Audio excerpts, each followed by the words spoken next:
হিন্দুস্তানের বিরুদ্ধে যুদ্ধ হবে, এটা ১৫০০ বছর আগে বলে গিয়েছেন মুহাম্মদুর রাসূলুল্লাহ সাল্লাল্লাহু আলাইহি ওয়াসাল্লাম।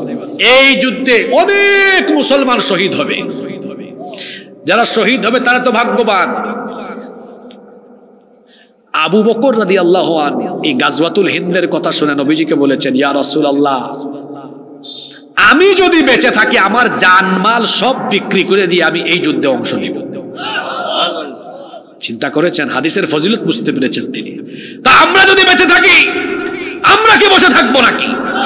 যারা আমার ৫৬,০০০ বর্গ মাইলের স্বাধীনতার সার্বভৌমত্বের জন্য হুমকি হয়ে দাঁড়াবে, আমরা গাজওয়াতুল হিন্দের চেতনা মাথায় রেখে তাদেরকে মোকাবেলার জন্য ঐক্যবদ্ধভাবে সীসা ঢালা প্রাচীরের মতো ঐক্যবদ্ধ হয়ে শাহাদাতের চেতনা নিয়ে যখন দাঁড়াবো। ইউনূস সাহেব বলেছেন 7 সিস্টার, আর আমি বলি 7 সিস্টার নয়, ভারতের মানচিত্র আমাদের সাথে তারা যুদ্ধে অংশগ্রহণ করলে নবীজির ভবিষ্যৎবাণী অনুযায়ী যেহেতু আমরা বিজয়ী হব, আমি বলি তারা বলে আমাদের মানচিত্র টুকরা টুকরা করে দিবে। নবীজির এই হাদিস, পবিত্র হাদিস খানাকে সামনে রেখে আর আজকের 2 আয়াতের তাফসীর সামনে রেখে আমি আজকে বলে গেলাম, তারা আমাদের সাথে যুদ্ধ যদি বাঁধিয়ে দেয় আমাদের মানচিত্র টুকরা টুকরা হবে না, ভারতবর্ষের মানচিত্র টুকরা টুকরা হয়ে গিয়ে দিল্লিতে ইসলামের পতাকা উড়িয়ে দেওয়া হবে।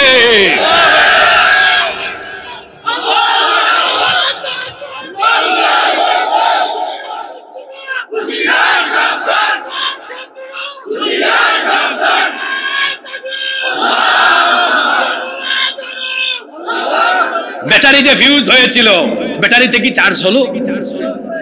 ব্যাটারি যে ফিউজ হয়ে গিয়েছিল এখন কি চার্জ হলো? আপনারা বলবেন আবার কমিটিরে বললেন না, কোথা থেকে হুজুর আনছো, একটু আমল আখলাকের কথা বলে গেল না।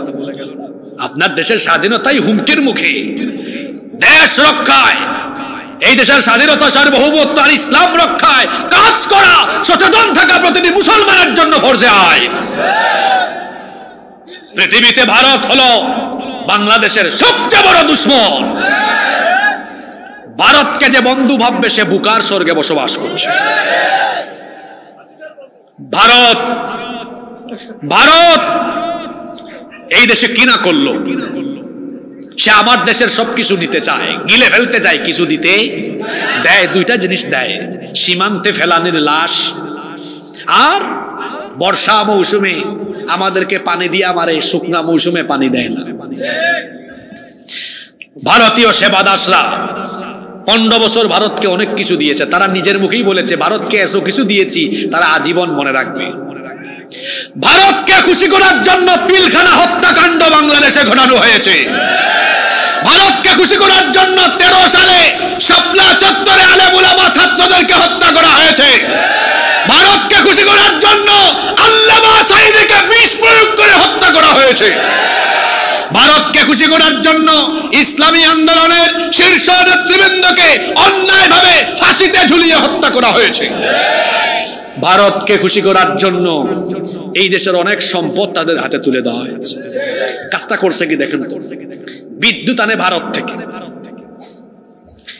আমাদের এই শরীরের মূল অংশ কোনটা, দেহ না আত্মা? ভালো করে বলেন কোনটা? আত্মা।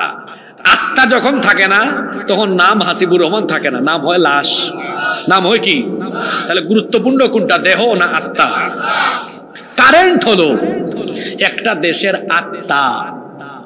বলবেন হুজুর কোথা থেকে কি বানাইলেন? শুনেন, কল কারখানা, ইন্ডাস্ট্রি, ফ্যাক্টরি, অফিস, আদালত সব অকেজু হয়ে যাবে কি না থাকলে। আপনি আপনার শত্রুর হাতে দিলেন বিদ্যুৎ, তো অত সুযোগ পাইলেই, রুহ যেমন টান মারলে দেহের দাম থাকে না, অত সুযোগ পাইলেই আপনাকে কারেন্ট দিয়া, হুমকি দিয়ে অথবা কারেন্ট দিয়ে আপনার দেশের অর্থনীতিকে পঙ্গু করে দেওয়ার সব রকমের অপচেষ্টা করবে। কথা বুঝতে পেরেছেন? 5ই আগস্টের পর ভারতীয় মিডিয়া বাংলাদেশের ব্যাপারে মিথ্যাচার, প্রপাগান্ডা চালিয়ে বাংলাদেশের ব্যাপারে গোটা পৃথিবীতে তারা বদনাম ছড়িয়েছে। কি বাংলাদেশে নাকি হিন্দুদেরকে এবং সংখ্যালঘুদেরকে নির্যাতন করা। কিমে হায়দ্রাবাদে কি করেছে তা আমাদের অজানা নয়। গত 2 সপ্তাহ আগেও তারা ভারতে 4 জন মুসলমানকে মসজিদের ভেতরে খুন করেছে। তাদের দেশে মুসলমানদের বাড়িঘর অরক্ষিত। তারা আমাদেরকে বলে এদেশে নাকি সম্প্রীতি নাই, অথচ বাস্তবতা হলো এই দেশে সব ধর্মের মানুষ মিলেমিশে বসবাস করছে। এদেশের সংখ্যালঘুদেরকে আমরা বলবো আপনারা সংখ্যালঘু নন, আপনাদের পরিচয় আপনারা এই রাষ্ট্রের নাগরিক। এই রাষ্ট্রে আপনারা সমান অধিকার ভোগ করবেন, এদের ফাঁদে আপনারা পা দিবেন না। ভারতীয় মিডিয়া দেখেন না ইদানিং কালে তারা কি বলে, কয় বাংলাদেশেরও চিকেন নেক আছে। এই যে ফেনি দেখেন না, ওই যে একটা আছে ব্যাং যেমন লাফায় হেও তেমন লাফায়, রিপাবলিক বাংলা ময়ূখ রঞ্জন আছে না একটা, আপনারা দেখছেন কিনা? লাফাই লাফাই আসে স্টুডিও। এই যে বাংলাদেশের মানচিত্র, এই ফেনি এখানে ঢুকে 5 মিনিটে আমরা চট্টগ্রামকে আলাদা করে দিব। আর আপনাদের বলেছে এই লালমনিরহাট, এই কুড়িগ্রাম, এই বৃহত্তর রংপুরকে আলাদা করে দিবে। আমার বাড়ি কোথায় জানেন? সিলেটে। কয় সিলেটকেও আমরা দখল করে ফেলবো। ময়ূখ রঞ্জন, এটা কি তোর বাপ দাদার দেশ নাকি রে? তা আমাদের সিলেটে মানুষ খুব সুন্দর করে বলেছে, ঠিক আছে আও বা ইয়া হামাও, হামানির বাদে বাদাম দিব। তা আঞ্চলিক ভাষায় বলছে আও মানে আসো, আইয়া হামাও মানে ঢুকো, বাদে বাদাম দিব মানে ফরে দিব। সিলেটিদেরকে চিনে নাই? আমরা শাহজালাল রহমতুল্লাহ আলাইহির রুহানি সন্তান। শাহজালাল রহমতুল্লাহ আলাইহি তার 360 জন অনুসারী নিয়ে সিলেট ঢোকার আগে সুরমা নদী, সেখানে যায় নামাজ দিয়ে আল্লাহর ওলি পার হয়ে সিলেটে ঢুকে গৌর গোবিন্দকে সিলেট থেকে তাড়িয়ে দিয়েছে। সেই শাহজালাল রহমতুল্লাহ আলাইহির রুহানি সন্তান আমরা। আমাদের ভূমিতে ঢুকে আমাদের ভূমি দখল করব, আমরা বসে থাকব। আমাদের ভূমির দিকে যে চক্ষু দিয়ে কেউ তাকাবে সেই চোখ আমরা তুলে ফেলবো। রংপুরের মাটি, হ্যাঁ, লালমনিরহাটে কিন্তু ব্রিটিশ আমলের একটা বিমান ঘাঁটি আছে, জানি আমি এটা। আমরা তো কথা বলি, আমরা ভূ রাজনীতি আন্তর্জাতিক রাজনীতি নিয়ে স্টাডি করি। ইউনূস সাহেবকে বলবেন তাড়াতাড়ি চালু করেন। ভারত বেশি বক্কর সক্কর করলে শিলিগুড়ি দিয়া ঢুইকা, বুঝতেছেন তো কি হবে? কুত্তার বাকালেস কেমনে সুজা করতে হয় আমাদের জানা আছে। চট্টগ্রামকে আলাদা করে দিবা এত সহজ? ভারত সরকারকে বলবো তোমাদের দেশ নিয়ে তোমরা চিন্তা করো, আমরা শান্তিপ্রিয়, কিন্তু যদি বেশি বাড়াবাড়ি করো আর আমার দেশের মানচিত্রের উপরে কুনজর দাও, এদেশের 14 কোটি মুসলমান শুধু নয়, হিন্দু বৌদ্ধ খ্রিস্টান, এদেশের সকল নাগরিক 20 কোটি মুসলমান দাঁড়িয়ে যাবে। আমার দেশকে দখল করা এত সহজ নয়। এদেশের 20 কোটি জনগণ এদেশের স্বাধীনতা সার্বভৌমত্ব রক্ষার জন্য বুক পেতে দিবে, রক্তের উপর দিয়ে তারপরে এই দেশে আসতে হবে। এই দুটি আয়াত দিয়ে আপনাদেরকে বুঝাতে চাইলাম, মুসলমানরা সংখ্যা দিয়ে বিজয়ী হয় না, তারা বিজয়ী হয় কোয়ালিটি দিয়ে। কি দিয়ে? তারপর গাজওয়াতুল হিন্দের কথা বললাম, নবীজির হাদিস এনে যে ভারতবর্ষে যুদ্ধ হবে তো মনে মনে প্রিপারেশন রাখতে হবে। 3 নম্বর পয়েন্ট, ভারত বাংলাদেশের সাথে পারবে না, এটা একটা বাস্তবিক সত্য কথা। পারবে না এই কারণে ভৌগোলিক কারণে। বাংলাদেশের বিরুদ্ধে যদি ভারত যায় তাহলে ভারতের শত্রুরা বাংলাদেশকে সাপোর্ট করবে, আর এই মুহূর্তে ভারতের সবচেয়ে বড় দুশ্মন হলো চীন। ভারত যদি বাংলাদেশের বিরুদ্ধে দাঁড়ায়, চীন একদম এক পায়ে বাংলাদেশিদের পক্ষে দাঁড়ায় যাবে। আর ওইদিকে তো আরো কিছু দেশ আছে না? বুঝতেছেন তো ওদের কাছে কি আছে বুঝতেছেন তো? সুতরাং তাদেরকে বলবো বাড়াবাড়ি বন্ধ করেন। আমাদের আগরতলার উপহাই কমিশনে হামলা করা হয়েছে, ভারতে মুসলমানদেরকে বাংলাদেশিদেরকে অপদস্থ করা হয়েছে। এজন্য আরএসএস এর গুন্ডা, গুজরাটের কসাই নরেন্দ্র মোদীকে বাংলাদেশ সরকারের কাছে, বাংলাদেশের মানুষের কাছে প্রকাশ্যে ক্ষমা চাইতে হবে। এবং বাংলাদেশ নিয়ে নাক গলানি বন্ধ করতে হবে। ভারতের কথা মতো এই দেশ চলবে না, বাংলাদেশ চলবে তেমন, এই দেশের মানুষ চাইবে যেমন। ভারত বাংলাদেশের সাথে পারবে না। সবচেয়ে বড় দলিল হলো রাসূলের হাদিস। সবচেয়ে বড় দলিল কার হাদিস? আল্লাহ যার সাথে আছেন সেই ব্যক্তিকে মোকাবেলা করা দুনিয়ার কারো দ্বারা কখনো সম্ভব নয়। আল্লাহ যার সাথে আছেন সেই ব্যক্তির কোনো ক্ষতি দুনিয়ার কেউ করতে পারবে না। আমাদের জাতির পিতা আল্লাহর খলিল সাইয়েদনা ইব্রাহিম আলাইহিস সালামকে যখন নমরুদ আর তার সেনাবাহিনী গ্রেফতার করে, তাকে যখন বিরাট আয়তনের আগুনের কুণ্ডলী জ্বালিয়ে সেখানে নিক্ষেপ করার সব রকমের ব্যবস্থা করলো, ফেরেশতা এসে বললেন, ওগো আল্লাহর খলিল ইব্রাহিম আলাইহিস সালাম, কিছুক্ষণ পরে নমরুদ আর তার বাহিনী আপনাকে বিরাট আয়তনের আগুনের কুণ্ডলিতে নিক্ষেপ করবে। ইমানের এই অগ্নি পরীক্ষায় আজ আপনি অবতীর্ণ হয়েছেন। সকল ফেরেশতারা এই জন্য ব্যথিত, সকল ফেরেশতারা এই জন্য মর্মাহত। আমার গায়ে আল্লাহ এত শক্তি দিয়েছেন, আপনি যদি আমাকে বলেন, আপনি যদি আমাকে হুকুম করেন, তো আমি নমরুদের জ্বালানো এই অগ্নিকুণ্ডকে সাগরে নিক্ষেপ করতে পারবো।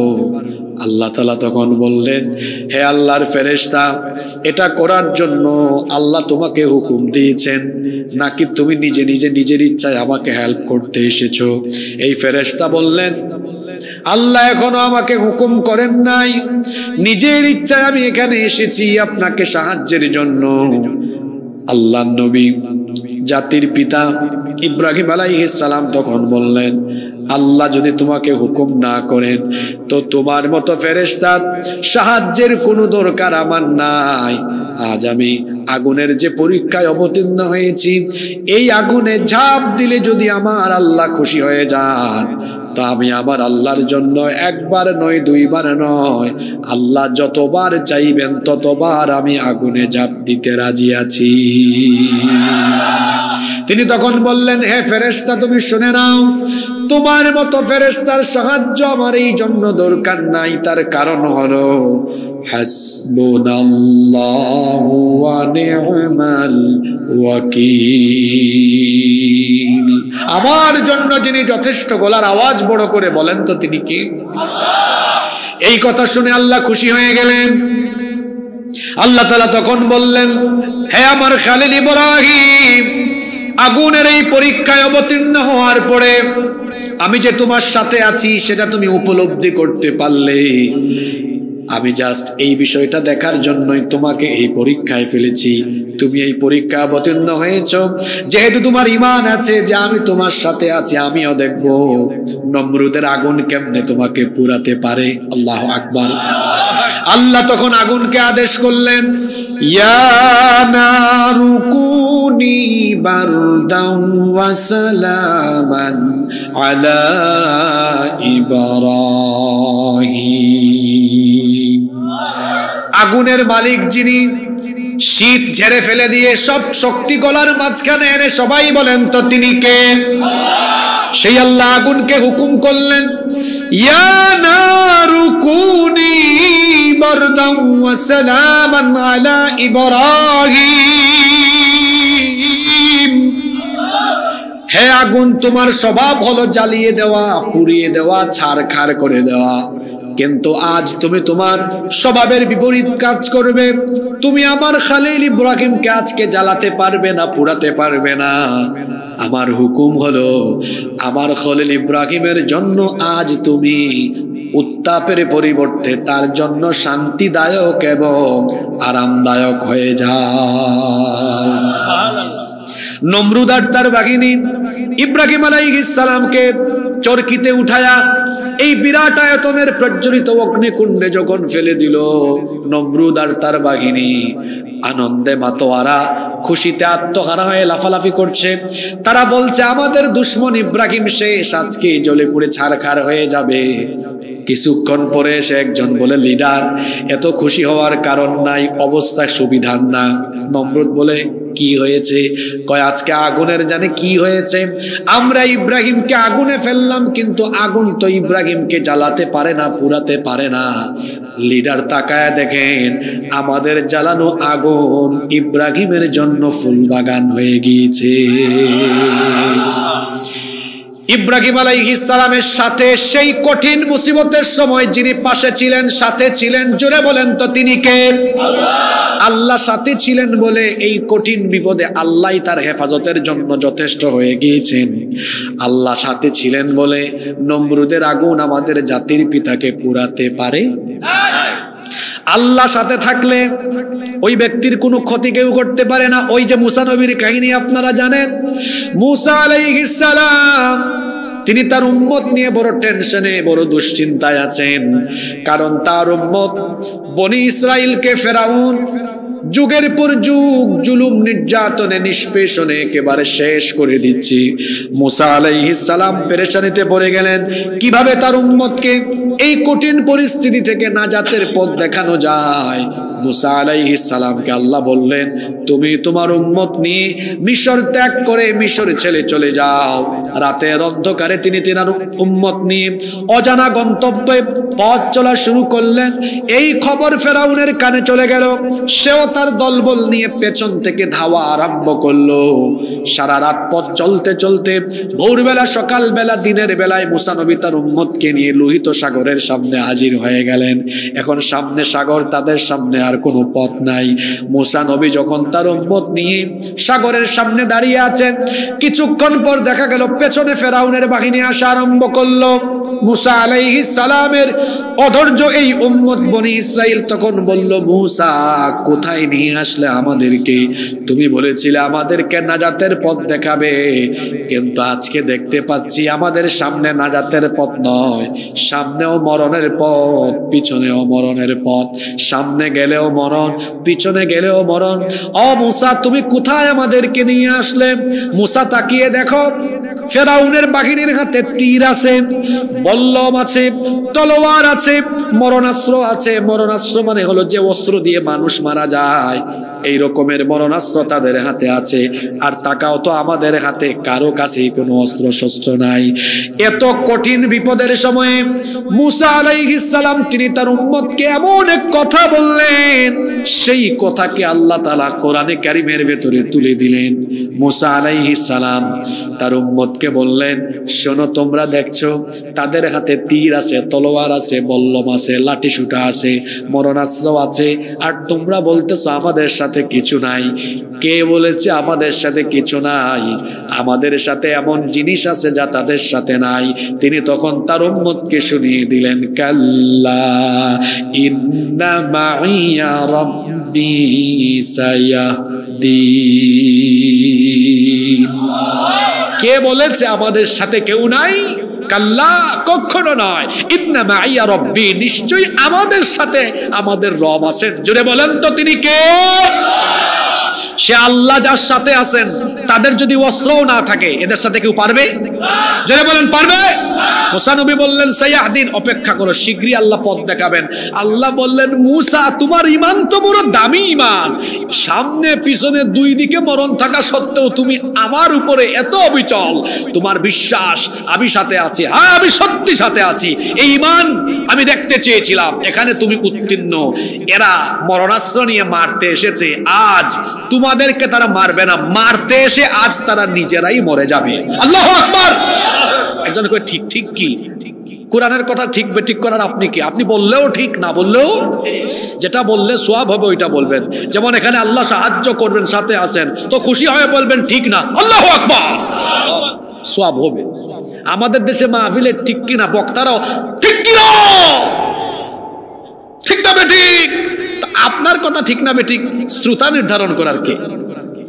ও যদি এত জানতো তাহলে তো ও এখানে বসতো, ঠিক কিনা? এটাও ঠিক, এটা কোরআনের কথা না, এই জন্য আমি বলছি ঠিক আছে কিনা। এটা কোরআনের কথা আমরা ঠিক করা লাগবে না, কোরআনের সব কথাই ঠিক। সুবহানাল্লাহ পড়েন। আল্লাহ বললেন, মুসা দেখো এরা মারতে এসেছে, এখন তারা নিজেরাই মরে যাবে। আল্লাহ সাগরের মাঝখান দিয়ে রাস্তা তৈরি করে দিলেন। মুসা নবী তার উম্মত নিয়ে চলে গেলেন। আর ফেরাউনের বাহিনীকে আল্লাহ তাআলা লোহিত সাগরে, আমরা জানি পানির অপর নাম জীবন, আর ফেরাউনের জন্য পানির অপর নাম হয়েছে। ফেরাউন তার অস্ত্রে শস্ত্রে সজ্জিত বাহিনী নিয়ে এসেও নিরস্ত্র বনি ইসরাইলকে ধ্বংস করতে পারে নাই, কারণ বনি ইসরাইলের সাথে সেদিন ছিলেন কে? তাহলে আল্লাহ যার সাথে আছেন তারে কেউ ধ্বংস করতে পারে? আমাদের প্রিয় নবী রাহমাতাল লিল আলামিন জনাবে মুহাম্মাদুর রাসূলুল্লাহ, সবাই আমার সাথে বলেন সাল্লাল্লাহু। তাকে যখন হত্যার চূড়ান্ত পরিকল্পনা গ্রহণ করা হলো, আল্লাহর হুকুমে তিনি আবার মক্কা থেকে মদিনায় হিজরত করবেন।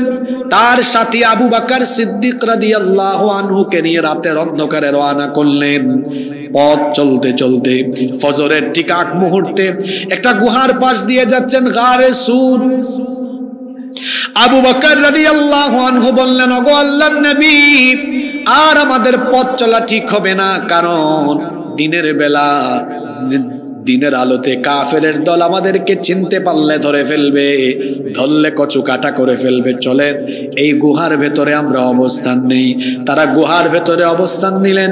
দিনের বেলা কাফিরের দল গুহার একেবারে নিকটে চলে আসলো। আবু বকর রাদিয়াল্লাহু আনহু বললেন, ওগো আল্লাহর নবী, সম্ভবত আজ আমরা ধরা পড়ে যাব, কারণ এই গুহাটা এত ছোট, বসে মাথা উঁচু করলে উপর থেকে দেখা যায়, কাছে আসলে পরে গুহার ভেতরে কে আছে তা বোঝা যায়। সম্ভবত আজ আমরা ধরা পড়ে যাব।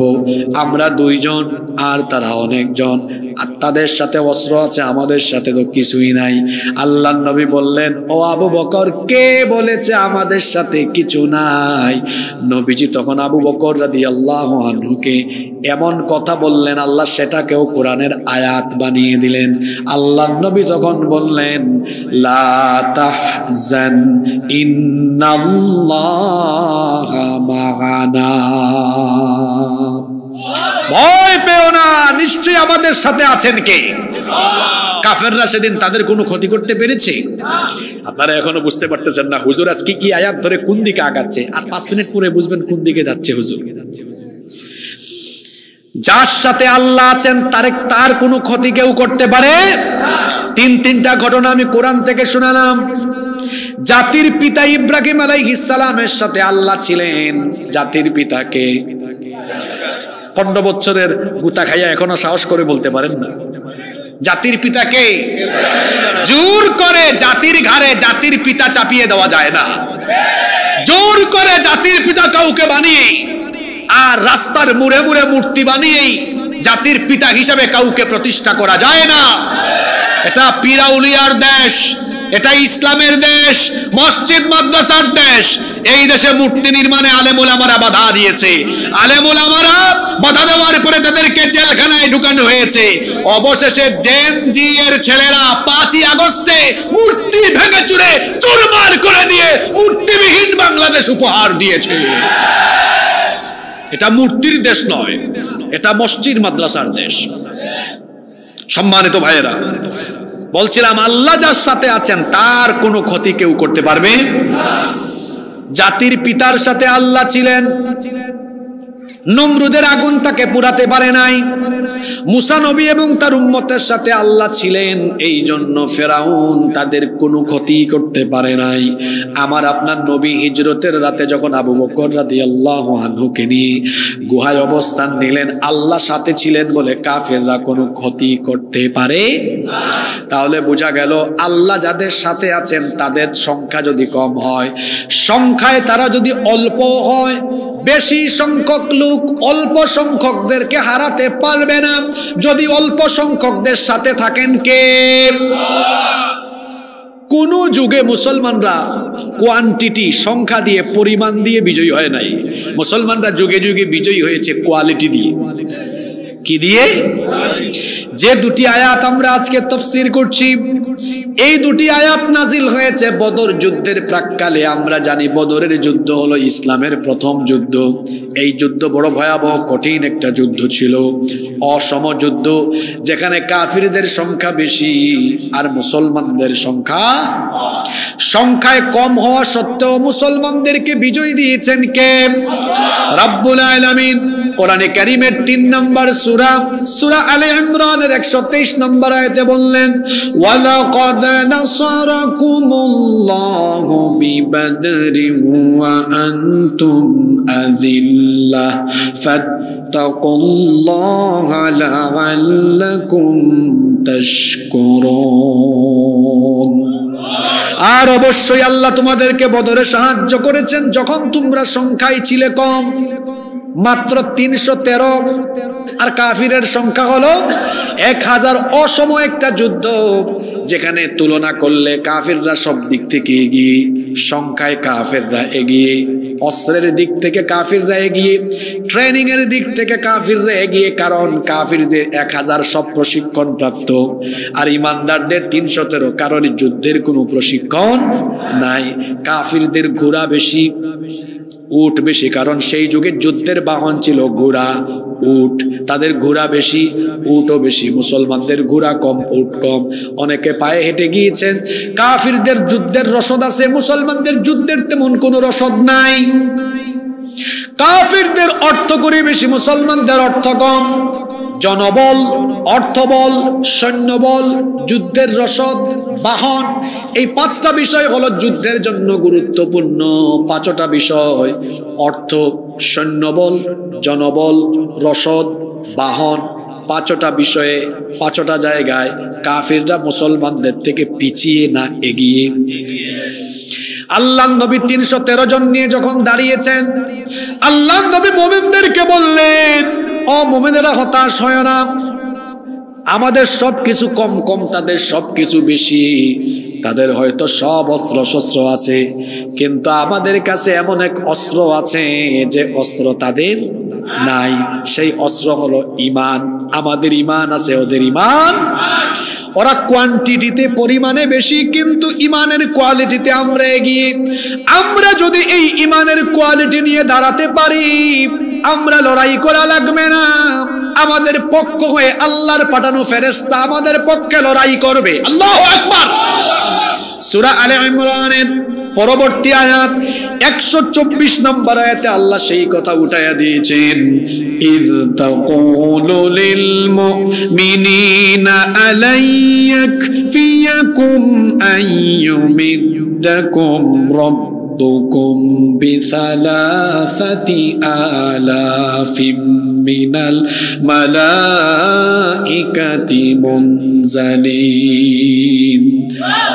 নবী স্মরণ করুন, যখন আপনি মুমিনদেরকে বলেছিলেন এটা কি তোমাদের জন্য যথেষ্ট নয়, যদি তোমরা ঈমান নিয়ে দাঁড়াতে পারো, একজন আর দুইজন নয়, আল্লাহ তাআলা 3000 ফেরেশতা পাঠায়া আজ তোমাদেরকে বদরে সাহায্য করবে। আচ্ছা, আল্লাহ কি সাহায্য করেন নাই? জোরে বলেন, আল্লাহ কি সাহায্য করেন নাই? যে সূরা থেকে আমি আজকে আলোচনা করছি, এই সূরারই 12 নম্বর আয়াত আল্লাহ ফেরেশতাদেরকে ডাকলেন। কাহিনীটা ভালো করে শুনেন।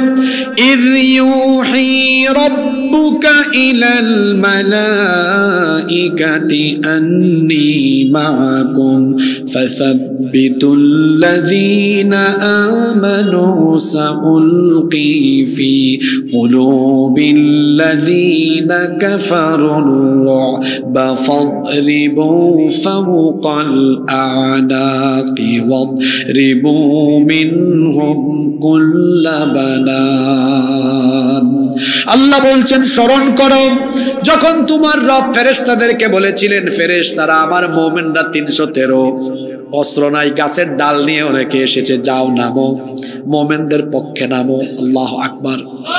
মুমিনদেরকে আল্লাহ ফেরেশতাদেরকে বলেছিলেন, নামো, আন্নী মাআকুম, তোমাদের সাথে আমি আছি। ফাসাব্বিতুল্লাযীনা আমানু, যুদ্ধের মাঠে গিয়ে এমন ভাবে মোকাবেলা করো যাতে আমার ইমানদাররা দৃঢ় থাকে, কাফেররা যেন ইমানদারদেরকে যুদ্ধের ময়দান থেকে নড়াতে না পারে। আল্লাহু আকবার।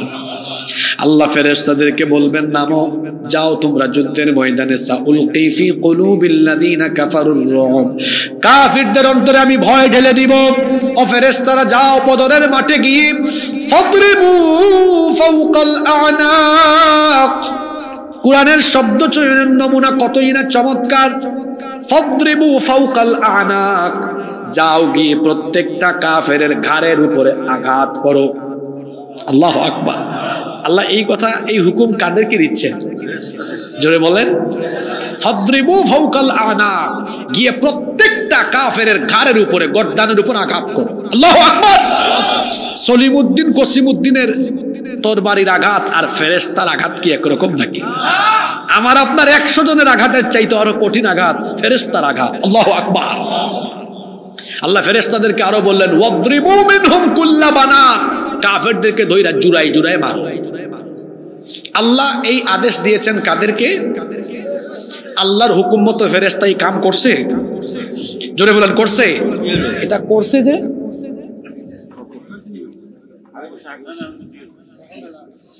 আচ্ছা, অসুবিধা নেই। আল্লাহর হুকুম মতো ফেরেশতারা এই কাজ করছে না করে নাই? করছে। যে আবু জাহালের ছেলে ইকরিমা বিন আবু জাহাল, ও কি বলে শোনেন, শুনতেছেন আপনারা? আমরা কিন্তু আলোচনার টার্নিং পয়েন্টে আছি, ভালো করে শোনেন।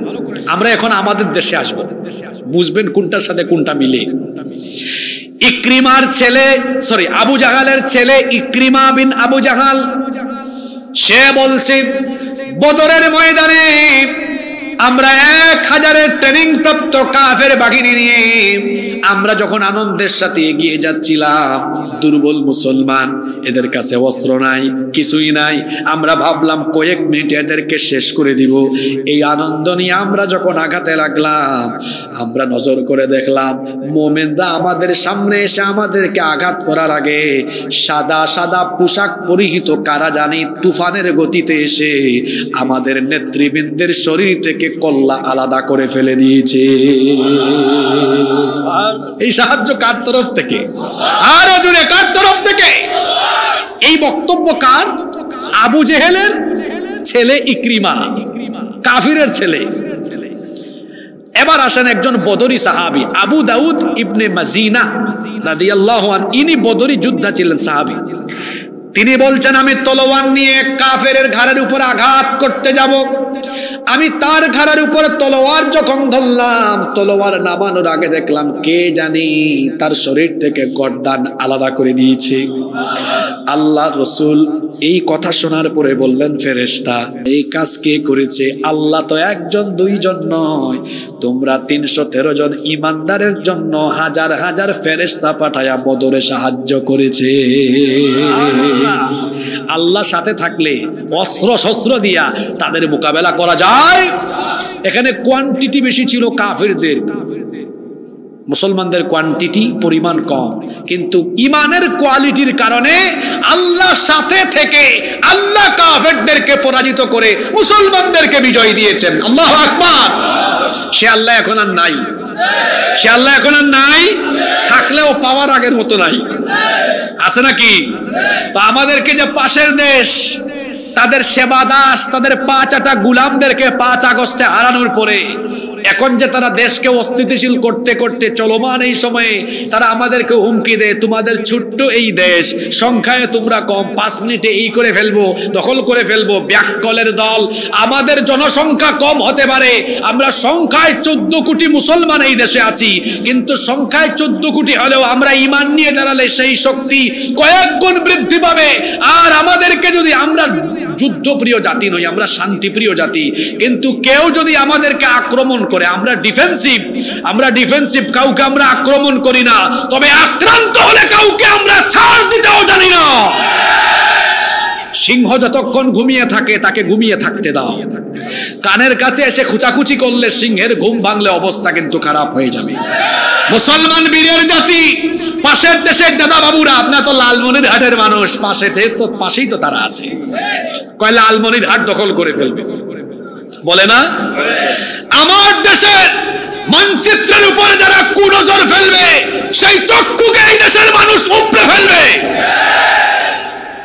তারা ভাবছে আমরা সংখ্যায় কম, এদেশে 20 কোটি মানুষ, মুসলমান 14 কোটি, কিন্তু ইমানের কোয়ালিটি নিয়ে 14 কোটি মুসলমান দাঁড়ালে সংখ্যা 14 কোটি থাকে না। আল্লাহ তখন এই 14 কোটি মুসলমানদের সাথে থেকে আল্লাহ তাদের শক্তি বাড়িয়ে দেন। আবারও ঠিক সুবহানাল্লাহ পড়েন। আল্লাহ যে শক্তি বাড়িয়ে দেন, আজকের এই আয়াতের ভিতরে এটা আছে। 65 নম্বর আয়াতে আল্লাহ কি বলছেন শুনেন, ইয়া আইয়ুহান নাবিয়্যু হাররিদিল মুমিনিনা আলাল কিতাল। হে নবী, মুমিনদেরকে আপনি যুদ্ধের ব্যাপারে উৎসাহিত করুন, যুদ্ধের ব্যাপারে মুমিনদেরকে আপনি এনকারেজ করেন। যুদ্ধের কথা শুনলে মুমিন কখনো ভয় পায় না, আনন্দিত হয়। যুদ্ধের কথা শুনলে মুমিন আনন্দিত হয় 2 কারণে। জোরে বলেন কয়টা কারণ? 1 নাম্বার কারণ, যুদ্ধের মধ্য দিয়ে শাহাদাতের সুযোগ আছে, শহীদ হওয়ার সুযোগ আছে। এজন্য মুমিন যুদ্ধের কথা শুনলে ভয় পায় না। এজন্য আমরা অতীতের ইতিহাস জানি, আল্লাহর নবীর বহু সাহাবীরা বাসর ঘর থেকে যুদ্ধের কথা শুনে বাসর ঘরে নতুন বউ, সুন্দরী বউ ছেড়ে দিয়ে শাহাদাতের মাধ্যমে জান্নাতের দরজা লাভ করেছেন। আল্লাহু আকবার। এরকম অনেক সাহাবী আছেন না নাই? এরকম আছেন, আপনারা একজনের নাম জানেন, হানজালা। আরো আছেন জুলাইবিব রাদিয়াল্লাহু আনহু, বাসর ঘরে সুন্দরী বউ ছেড়ে শহীদ হয়েছেন। আরো আছেন আব্দুল্লাহ বিন রাওয়াহা, মুতার যুদ্ধের শহীদ এই সাহাবী, বাসর ঘরে বউ রেখে গিয়ে শহীদ হয়েছেন। প্রশ্ন হতে পারে, একজন মানুষের বিবাহের প্রথম রাত বউয়ের সাথে কত রোমান্স করে কাটাবে, তার কত স্বপ্ন থাকে, এই স্বপ্নের বাস্তবায়ন না করে যুদ্ধে কেন শহীদ হয়েছে? কারণ যুদ্ধে শহীদ হলে একজন শহীদের জন্য এই দুনিয়ার সুন্দরী মেয়ে না, 72 জন হুরের সাথে আল্লাহ শহীদের বিবাহ দিবে। জুলাইবিবের শাহাদাতের কাহিনী শুনবেন আপনারা। জুলাইবিবকে শহীদ হওয়ার পরে আল্লাহ রসুল তার লাশটা ঘুরিয়ে দিয়েছিলেন। সাহাবীরা বললেন, তার লাশ ঘুরিয়ে দিয়েছেন কেন? নবীজি বললেন, সে আল্লাহর দ্বীনের জন্য শহীদ হওয়ার জন্য এত পাগল পড়া ছিল, তার লাশ গ্রহণের জন্য জান্নাতের হুরেরা ঝাঁকে ঝাঁকে এগিয়ে আসতেছে। যুদ্ধের কথা শুনলে মুমিনরা কখনো ভয় পায় না, বরং আনন্দিত হয়। আনন্দিত হওয়ার কারণ হলো 2টা।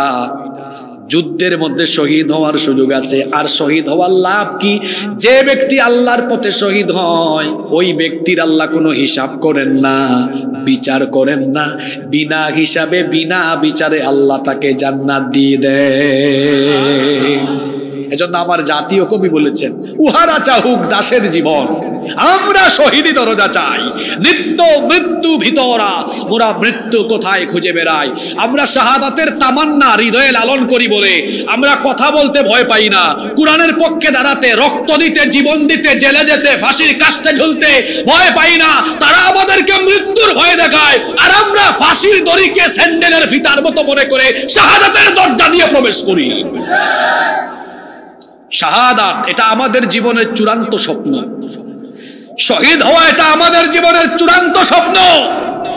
এর চাইতে শ্রেষ্ঠ মৌত আর হতে পারে? বিছানায় মারা গেলেও মরবেন, অ্যাক্সিডেন্টে মরলেও মরবেন, ক্যান্সার হয়ে মরলেও মরবেন, হিসাব হবে, বিচার হবে। কিন্তু যেই ব্যক্তি শহীদ হবে, শহীদের আল্লাহ কোনো হিসাবও করবেন না, বিচারও করবেন না। আল্লাহ বলবেন, জান্নাত খুলে দিলাম, যেদিকে মন চায় তুমি জান্নাতে ঘুরে বেড়াও। শাহাদাতের তামান্না আপনাদের আছে তো? আছে তো? শাহাদাত লাগবে। শাহাদাত ছাড়া ইসলামের ইমারত কায়েম হয় না। শাহাদাত লাগবে, শাহাদাত লাগবে। আবু সাইদ এই রংপুরের সন্তান, সে যদি জীবন না দিত, সে যদি শহীদ হওয়ার প্রেরণা অন্য যুবকদেরকে না জাগাতো, নতুন বাংলাদেশ আমরা পেতাম না। শাহাদাত লাগে।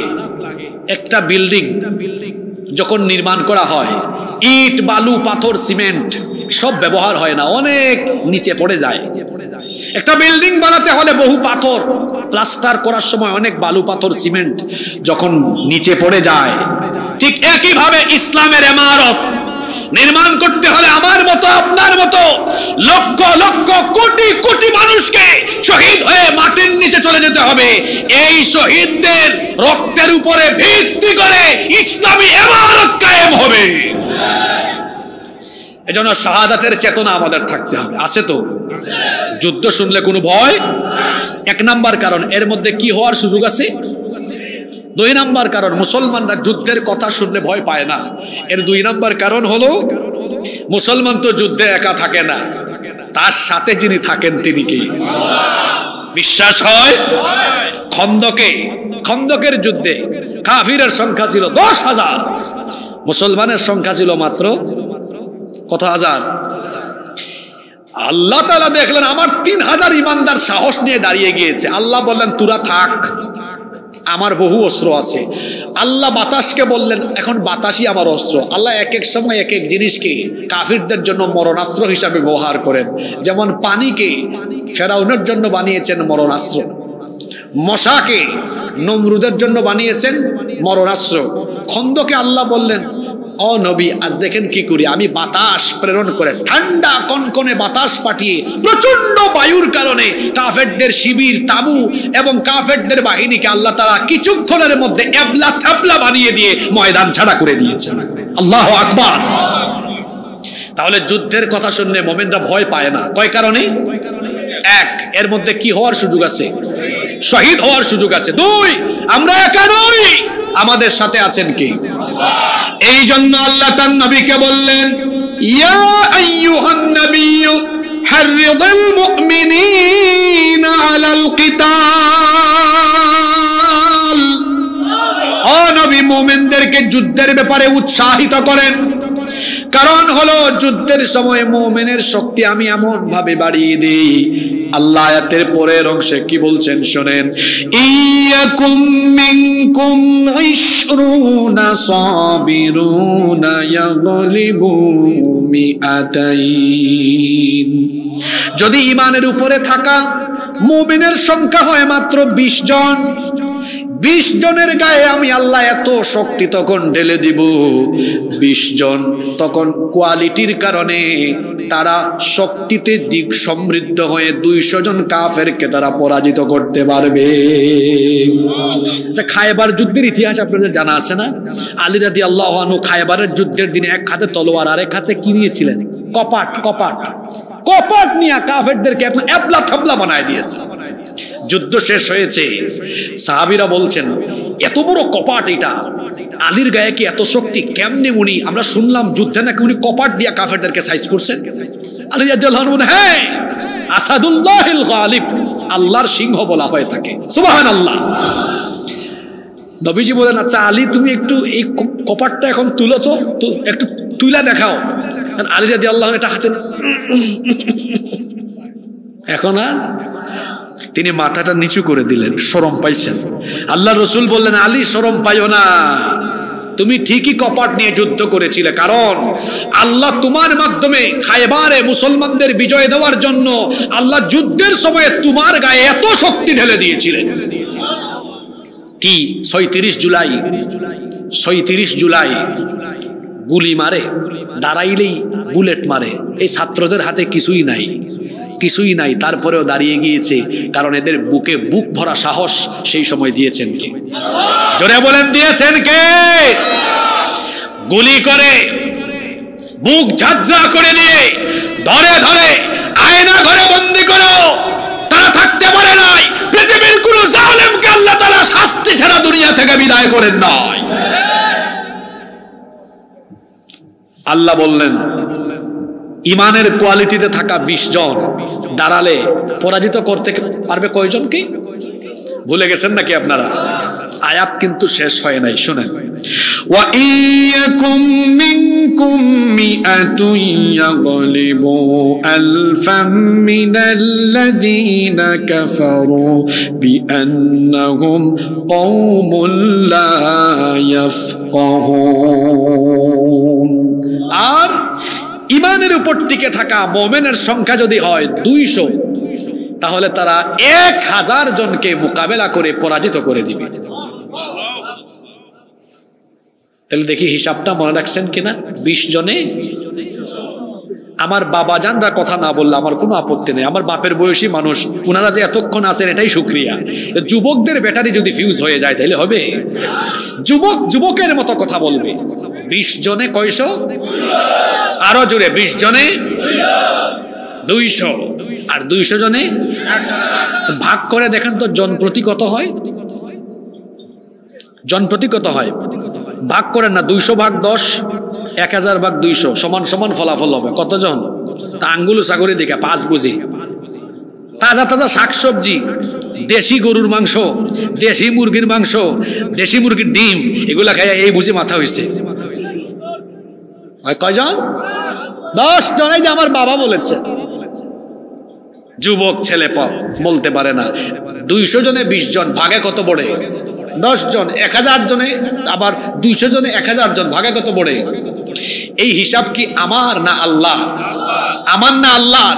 আল্লাহ বলছেন যুদ্ধের সময় মোমেন যদি ইমানের অস্ত্র, ইমানি কোয়ালিটি নিয়ে থাকে, একজনের গায়ে আল্লাহ 10 জন মোকাবেলার শক্তি দিবেন।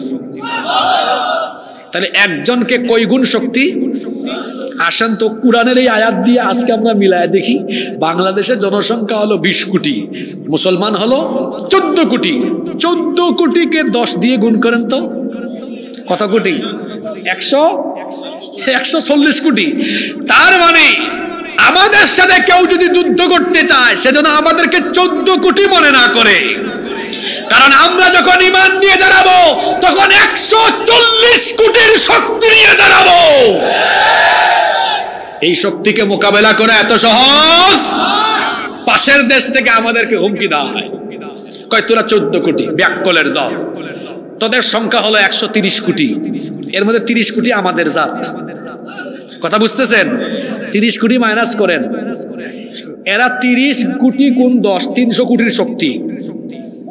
আর এইদিকে 14 কোটি গুণ 10, 140 কোটি। 300 কোটি আর 140 কোটি সমান 440 কোটি।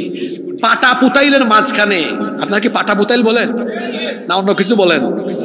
শিল পাটা, আর আমরা সিলেটে বলি পাটা পুতাইল। যাই হোক, পাটা পুতাইল বা শিল পাটার মাঝখানে যেটা পড়ে ওইটা আস্ত থাকে না গুড়া গুড়া গুড়া গুড়া হয়ে যায়? ওইদিকে 30 কোটি আর এইদিকে 14 কোটি, 44 কোটির মাঝখানে চাপা চাপি শুরু হলে পরে গোটা ভারতবর্ষের সকল উগ্রবাদীরা এবলা থাবলা হয়ে যাবে, দিল্লিতে কালেমার পতাকা উড়ে যাবে। গাজওয়াতুল হিন্দের কথা বলবার জন্য এই আয়াতগুলো আমি এতক্ষণ আলোচনা করেছি। বুঝতে পেরেছেন এই আয়াতগুলো আজকে কেন টানলাম? গাজওয়াতুল হিন্দ একটি পবিত্র যুদ্ধ। কি বললাম? গাজওয়াতুল হিন্দ। ভারতবর্ষে একটি যুদ্ধ অনুষ্ঠিত হবে, এই কথা 1500 বছর আগে বলেছেন আখিরি নবী মুহাম্মদুর রাসূলুল্লাহ সাল্লাল্লাহু আলাইহি ওয়াসাল্লাম। এই হাদিসটি কোন কিতাবে আছে? নাসাই, তিরমিজি শরীফে হাদিসটি এসেছে। হাদিসের বর্ণনাকারী সাহাবী হচ্ছেন সাউবান রাদিয়াল্লাহু আনহু। তিনি বলছেন রাসূল করিম সাল্লাল্লাহু আলাইহি ওয়াসাল্লাম বলেছেন, ইসাবাতানি মিন উম্মতি আহরাজাহুমাল্লাহু মিনান নার।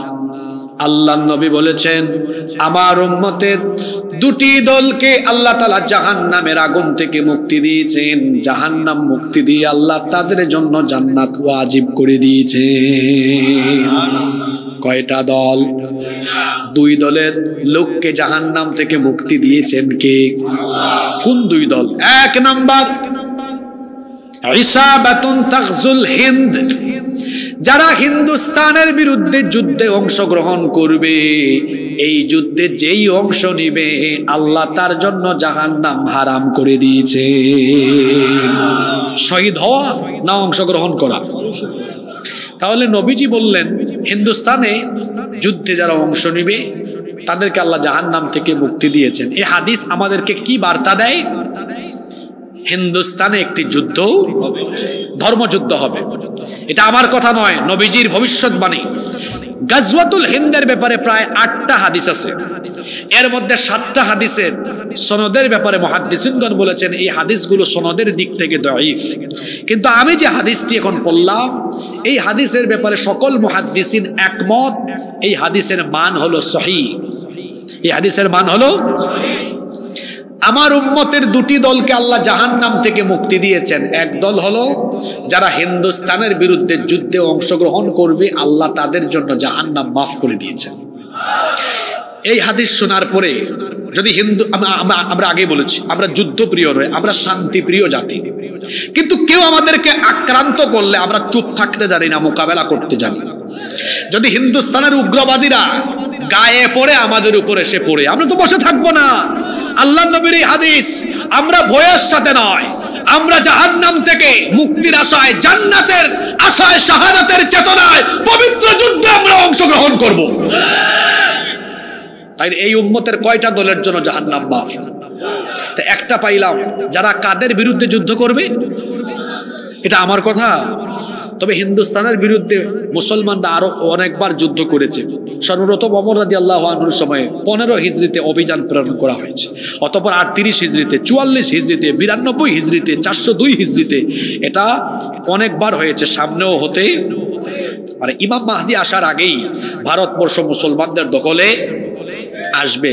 তারা বলে না বাংলাদেশ দখল করবে, ব্যাককলের দল। আমাদের নবী জানিয়ে গিয়েছেন এটা মুসলমানদের দখলে আসবে। সুবহানাল্লাহ পড়েন। দুই, বলছিলাম না দুই দলকে আল্লাহ জাহান্নাম থেকে মুক্তি দিবেন। এক দলের কথা তো জানলাম, আরো একটা দল আছে না? আরেক দল কারা? ওয়া ইসাবাতুন তাকুনু মা ঈসা ইবনে মারইয়াম আলাইহিস সালাম। আরেক দল হলো যারা ঈসা আলাইহিস সালামের অনুসারী হবে, তার সাথী হবে, তার সৈন্য হবে। আমরা সবাই জানি একজন নবী এখনো ইন্তেকাল করেন নাই, তার এখনো মৃত্যু হয় নাই।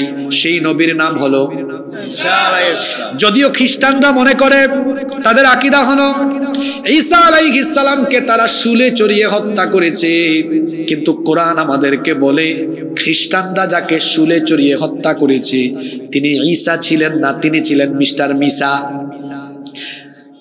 যে সৈন্যরা ঈসা আলাইহিস সালামকে ধরতে ঘরে ঢুকেছিল তাদেরই একজনকে ঈসা নবীর সুরত দিয়ে দিয়েছেন কে? আল্লাহ। এটা পারবেন না? ঈসা আলাইহিস সালামকে আল্লাহ তারা ঢুকার আগেই তাকে ওখান থেকে আসমানে উঠায় নিয়েছেন। আল্লাহু আকবার। প্রশ্ন হতে পারে কেন আল্লাহ ঈসা নবীকে আসমানে উঠায়াছেন? কারণ হলো তিনি দোয়া করেছেন, আল্লাহ আমার পরেই তো আখেরি নবী আসবেন, তুমি দয়া করে আমাকে আখেরি নবীর উম্মত বানিয়ে দিও। আল্লাহ কবুল করেছেন, বলেন ঠিক আছে যাও, তোমারে আমি ইন্তেকাল মৃত্যু দিব না। আল্লাহ উঠায় রেখেছেন, তিনি আবার পৃথিবীতে আসবেন। কখন? ইমাম মাহদির আগমনের পরে দাজ্জাল বের হবে। দাজ্জালকে হত্যা করার জন্য সিরিয়ার দামেস্ক শহরের পূর্ব দিকের সাদা গম্বুজওয়ালা একটি মসজিদে ফজরের নামাজের ঠিক আগ মুহূর্তে 2 জন সাহাবীর কাঁধের উপরে ভর করে ঈসা আলাইহিস সালাম অবতরণ করবে। ইমাম মাহদি তিনি দেখেই চিনবেন, বলবেন আসেন, ওয়েলকাম, মারহাবান বিক, আসেন নামাজে ইমামতি করেন। তিনি বলবেন না, আপনি মুসলমানদের খলিফা, আপনি ইমামতি করেন, নামাজের পরে আমাকে আল্লাহ যে দায়িত্ব দিয়ে পাঠাইছেন ওইটা কমপ্লিট করব। নামাজ শেষে তিনি বের হবেন দাজ্জালকে কতল করার জন্য। সেদিন তিনি দাজ্জালকে লুদ সিটিতে ধরে, বাবে লুদে থাকে, হত্যা করবেন। আল্লাহ নবী বলেছেন ঈসা আলাইহিস সালাম আসার পরে তার সাথী যারা হবে, তার সাথে যারা যোদ্ধা হবে, আল্লাহ তাদেরকে বিনা হিসাবে জান্নাত দিবেন। আমরা যদি হায়াতে পাই ইমাম মাহদি এবং ঈসা আলাইহিস সালামের সৈনিক হতে রাজি আছি না নাই? আচ্ছা হাত নামান। আমি জানি লালমনিরহাট, এই লালমনিরহাট কুড়িগ্রামের মাটি, এটা ইসলাম আর ইসলামী আন্দোলনের ঘাঁটি। তাহলে এই উম্মতের কয় দলকে আল্লাহ জাহান্নাম থেকে মুক্তি দিবেন? এক দল কারা? যারা কাদের বিরুদ্ধে যুদ্ধ করবে? হিন্দুস্তানের বিরুদ্ধে। আরেক দল যারা কার সাথী হবে? এই দুই দলে আপনারা থাকতে চান কি চান না?